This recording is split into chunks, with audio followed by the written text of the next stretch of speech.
This case very complicated. SP sir పిలిచారు, వెళ్ళొస్తాను. Okay sir.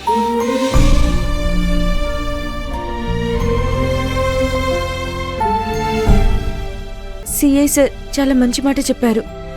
Manju విషయం గురించి ఆలోచిస్తామన్నారు.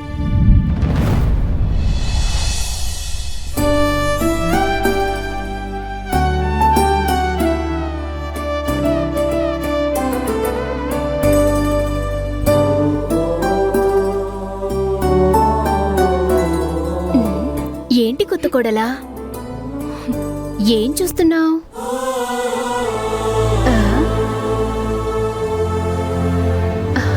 ఓ, బావని చూస్తున్నావా?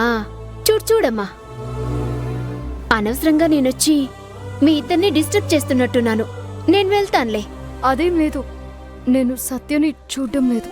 సత్య మీ ఆయన, చూడకపోతే తప్పు, చూస్తే తప్పేముంది? సత్య బావా ఇప్పుడు నీ property. That property belongs to you. నువ్వు భలే తమాషాగా మాట్లాడతావు కదా. ఈ ఇంటికి రాకముందు ఇంకా మాట్లాడేదాన్ని. ఈ ఇంటికి ఎప్పుడైతే వచ్చానో అప్పుడే నా ఎనర్జీ ఎగిరిపోయింది. ఎంజాయ్మెంట్ ఎండ్ అయిపోయింది. ఏదో ఇలా ఊరికే ఉండడం ఇష్టం లేక కష్టమైనా సరే నవ్వుతున్నట్టు పైకి కనిపిస్తూనే ఉంటాను. అత్తారింట్లో మనదంతా నటించే పాత్రలు. అదే అమ్మగారింట్లో అయితేనా ఆ బలమే వేరు.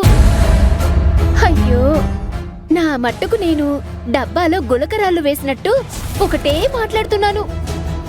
నీ పరిస్థితి అర్థం చేసుకోలేదు.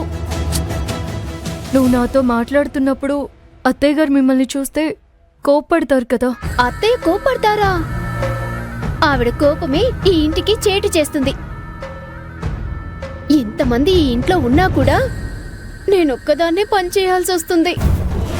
ఉదయం టిఫిన్ చేయాలి, అత్తయ్యకి కాఫీ పెట్టాలి, మావయ్యకి టీ పెట్టాలి, సాయంత్రం అయితే ఏదో ఒక స్నాక్స్ చేయాలి, డిన్నర్ ప్రిపేర్ చేయాలి.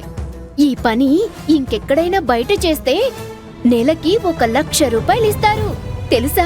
నాకు నీకు హెల్ప్ చేయాలనే ఉంది, కానీ అత్తయ్య కోప్పడతారని నీకు హెల్ప్ చేయలేకపోతున్నాను.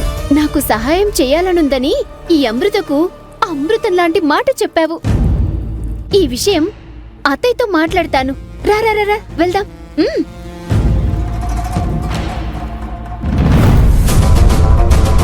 బహు సంతోషంగా ఉన్నట్టుంది.